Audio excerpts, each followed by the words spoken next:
আসসালামু আলাইকুম ওরহমতুল্লাহি ওবরাকাতুহু। প্রিয় ভাই ও বোনেরা, আজকে আমি আপনাদের একটা ঘটনা বলবো। এটা শুধু একটা গল্প না, এটা সত্য, এটা ইতিহাস, এটা আমাদের বুকের ভেতরে গেঁথে যাওয়ার মতো একটা ঘটনা। এই ঘটনা ঘটেছিল প্রায় ১৫০০ বছর আগে, আরবের এক ধুলো মাটির পথে, একটি গাছের নিচে, রক্তাক্ত পায়ের কাছে। আর এই ঘটনার নায়ক একজনই, আমাদের প্রিয় নবী, আমাদের হৃদয়ের নবী, হযরত মুহাম্মদ মুস্তাফা সাল্লাল্লাহু আলাইহি ওয়াসাল্লাম। আজকে আপনি যদি কোনো কষ্টে থাকেন, যদি মনে হয় জীবনটা আর সহ্য হচ্ছে না, যদি মনে হয় একা হয়ে গেছেন, যদি মনে হয় আল্লাহ বুঝি আপনার কথা শুনছেন না, তাহলে এই ভিডিওটা শুধু আপনার জন্যই।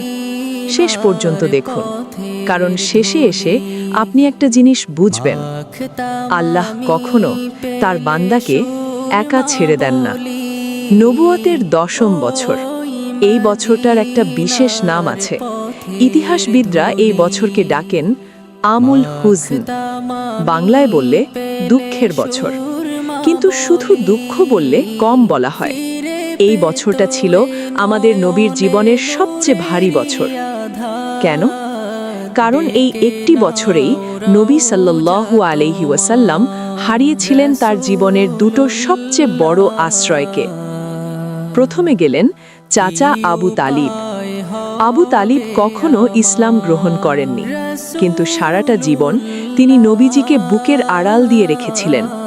মক্কার কুরাইশরা যখন নবীজিকে কষ্ট দিতে চাইত, আবু তালিব সামনে এসে দাঁড়িয়ে যেতেন, বলতেন, এই ছেলেকে আগে আমাকে পার হয়ে যেতে হবে। তিনি ছিলেন নবীজির ঢাল, তিনি ছিলেন নবীজির সুরক্ষার দেয়াল। সেই দেয়াল এই বছর ভেঙে পড়ল, আবু তালিব চলে গেলেন। তারপর মাত্র ৩ মাসের ব্যবধানে চলে গেলেন খাদিজাতুল কুবরা রাদিয়াল্লাহু আনহা, আমাদের আম্মা জান, যিনি ছিলেন নবীজির সবচেয়ে কাছের মানুষ, সবচেয়ে বড় সাহস, সবচেয়ে বিশ্বস্ত সঙ্গী। মনে আছে নবুয়তের প্রথম দিনের কথা? নবীজি যখন হেরা পর্বতের গুহা থেকে ফিরে এসেছিলেন, পুরো শরীর কাঁপছে, বুক ধড়ফড় করছে, কি হয়েছে বুঝতে পারছেন না।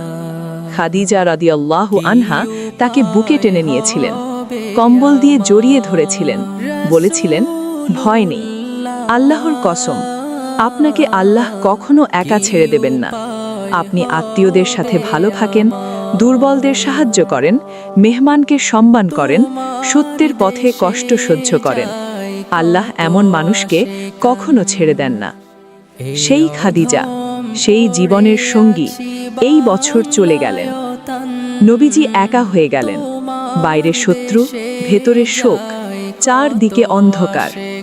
মক্কায় তখন মুসলমানদের ওপর অত্যাচার চরমে পৌঁছেছে।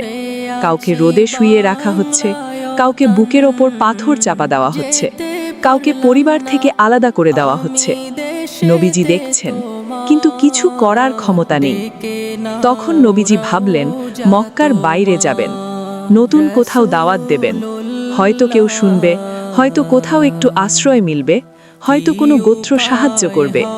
আর সেই জায়গা হিসেবে বেছে নিলেন তায়েফ, মক্কা থেকে প্রায় ৭০ মাইল দূরের এক সবুজ শহর, পাহাড় ঘেরা, আঙুর বাগানে ভরা, সমৃদ্ধ। সেখানে ছিল বানু সাকিফ গোত্রের বাস, শক্তিশালী গোত্র। নবীজি মনে মনে হয়তো আশা নিয়ে বের হয়েছিলেন, কিন্তু যা হলো তা আশার চেয়ে অনেক অনেক দূরে। নবীজি বের হলেন পায়ে হেঁটে, সাথে মাত্র একজন, তার বিশ্বস্ত সঙ্গী, পালিত পুত্র যায়েদ ইবনে হারিসা রাদিয়াল্লাহু আনহু। মরুভূমির পথ, প্রচণ্ড রোদ, পায়ের নিচে গরম বালি, দিগন্তে শুধু ধু ধু মাঠ। নবীজির বয়স তখন ৫০-এর কোঠায়।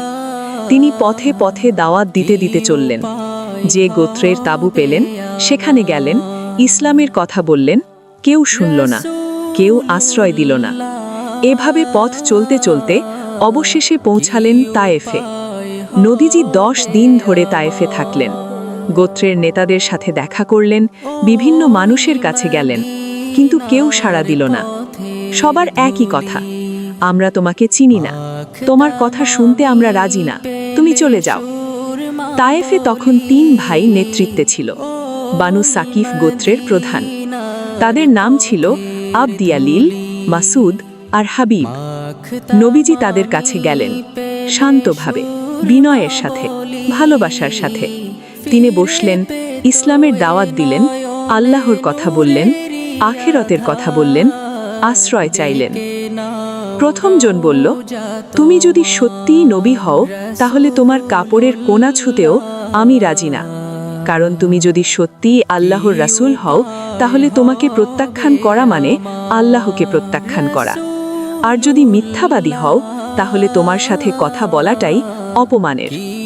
দ্বিতীয় জন বলল, আল্লাহ কি সত্যিই তোমাকে ছাড়া আর কাউকে পাননি নবী বানাতে? তৃতীয় জন বলল, আমি তোমার সাথে কোনো কথাই বলবো না। তুমি যদি সত্যিই নবী হও তাহলে তোমাকে প্রত্যাখ্যান করা আমার জন্য বিপজ্জনক।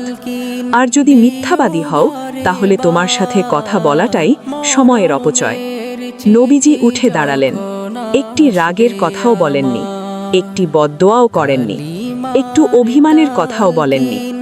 শুধু বললেন, ঠিক আছে, তবে অন্তত একটা কাজ করো, আমার কথা গোপন রেখো, মক্কায় যেন এই খবর না পৌঁছায়। কারণ নবীজি জানতেন, মক্কায় যদি জানতে পারে যে তায়েফ তাকে ফিরিয়ে দিয়েছে তাহলে শত্রুরা আরও সাহসী হয়ে উঠবে। তারা কি নবীজির সেই ছোট্ট কথাটা রাখল? না, তারা শহরের দুষ্ট ছেলেদের ডাকল, গোলামদের লেলিয়ে দিল, বলল, এই লোকটাকে শহর থেকে বের করে দাও। তারপর যা হলো তা ইতিহাসের অন্যতম বেদনাদায়ক দৃশ্য। রাস্তার 2 পাশে দাঁড়িয়ে গেল মানুষ, হাতে পাথর, আর তারা ছুঁড়তে লাগলো। পাথর লাগছে নবীজির পায়ে, পাথর লাগছে গোড়ালিতে, পাথর লাগছে পায়ের পাতায়। রক্ত ঝরছে, টপ টপ করে ঝরছে, জুতো ভরে যাচ্ছে রক্তে। নবীজি হাঁটছেন, পড়ে যাচ্ছেন, উঠছেন, আবার হাঁটছেন। যায়েদ ইবনে হারিসা রাদিয়াল্লাহু আনহু নিজের শরীর দিয়ে নবীজিকে ঢাকার চেষ্টা করছেন। নবীজির সামনে দাঁড়াচ্ছেন, পাথর তার মাথায় লাগছে, রক্ত ঝরছে তারও, কিন্তু তিনি সরছেন না, ফিরে যাচ্ছেন না, নবীজিকে একা ছাড়ছেন না। একটু থামুন, একটু মনে করার চেষ্টা করুন। আল্লাহর রাসূল রাহমাতুল লিল আলামিন মানে সমস্ত জগতের জন্য রহমত। আল্লাহ নিজে যাকে পাঠিয়েছেন পুরো পৃথিবীর কল্যাণের জন্য, সেই মানুষটি আজ রাস্তায়, রক্তাক্ত, পাথরের আঘাতে জর্জর, একা। যাদের ভালো করতে এসেছিলেন তারাই তাকে পাথর মারছে। এই দৃশ্য কি মানুষের পক্ষে সহ্য করা সম্ভব? নবীজি কোনো রকমে শহর থেকে বের হলেন, শরীর ক্লান্ত, পা রক্তাক্ত, হৃদয়ে ভারী। একটু দূরে একটি আঙ্গুর বাগান ছিল। বাগানটি 2 জন কুরাইশের, উতবা আর সাইবার। তারা মুসলমান ছিলেন না, কিন্তু তারা মানুষ ছিলেন, মক্কার মানুষ। নবীজি সেই বাগানে ঢুকলেন, একটা আঙ্গুর গাছের নিচে বসলেন, ক্লান্ত, রক্তাক্ত, একা। পায়ের দিকে তাকালেন, রক্ত। 4 দিক দেখলেন, কেউ নেই। আকাশের দিকে তাকালেন, আর তখন সেই রক্তাক্ত পায়ে, সেই ক্লান্ত শরীরে, সেই ভারী হৃদয়ে নবীজি হাত তুললেন আল্লাহর দিকে। হে আল্লাহ, আমি তোমার কাছেই অভিযোগ করি, আমার শক্তির দুর্বলতার কথা, আমার কৌশলের অভাবের কথা, মানুষের কাছে আমার তুচ্ছ হয়ে যাওয়ার কথা। হে সবচেয়ে দয়ালু, তুমি দুর্বলদের রব, তুমি আমার রব। তুমি আমাকে কার হাতে সোপর্দ করছো? কোনো দূরের শত্রুর হাতে যে আমার দিকে ভ্রুকুটি করে, নাকি কোনো কাছের শত্রুর হাতে যাকে তুমি আমার বিষয়ে কর্তৃত্ব দিয়েছ? যদি তুমি আমার উপর রাগান্বিত না হও তাহলে আমার আর কোনো পরোয়া নেই, তবে তোমার আফিয়াত, তোমার সুরক্ষা আমার জন্য আরও অনেক বেশি প্রশস্ত। আমি তোমার চেহারার নূরের আশ্রয় চাই, সেই নূর যে নূরে অন্ধকার আলোকিত হয়ে যায়, সেই নূর যে নূরে দুনিয়া ও আখেরাতের সব বিষয় সুষ্ঠু হয়। আমি পানাহ চাই তোমার গজব আমার ওপর নামা থেকে, তোমার অসন্তুষ্টি থেকে। তোমার সন্তুষ্টি না পাওয়া পর্যন্ত আমি ফিরব না। সব শক্তি আর সব ক্ষমতা শুধু তোমারই। এই দোয়া, এই মুনাজাত ইতিহাসের সবচেয়ে মর্মস্পর্শী দোয়াগুলোর একটি। একজন মানুষ সব হারিয়ে, রক্তাক্ত হয়ে, প্রত্যাখ্যাত হয়ে তবুও শুধু আল্লাহর দিকেই ফিরে গেছেন। অভিযোগ করেছেন কিন্তু বিশ্বাস হারাননি, ব্যথা জানিয়েছেন কিন্তু মাথা নত করেননি। এটাই ছিলেন আমাদের নবী সাল্লাল্লাহু আলাইহি ওয়াসাল্লাম।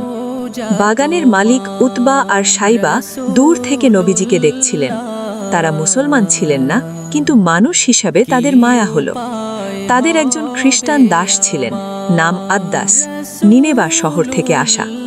উতবা বললেন, আদ্দাস, ওই মানুষটার কাছে কিছু আঙ্গুর নিয়ে যাও। আদ্দাস একটি থালায় আঙ্গুর সাজালেন, নিয়ে গেলেন, নবীজির সামনে রাখলেন। নবীজি হাত বাড়ালেন।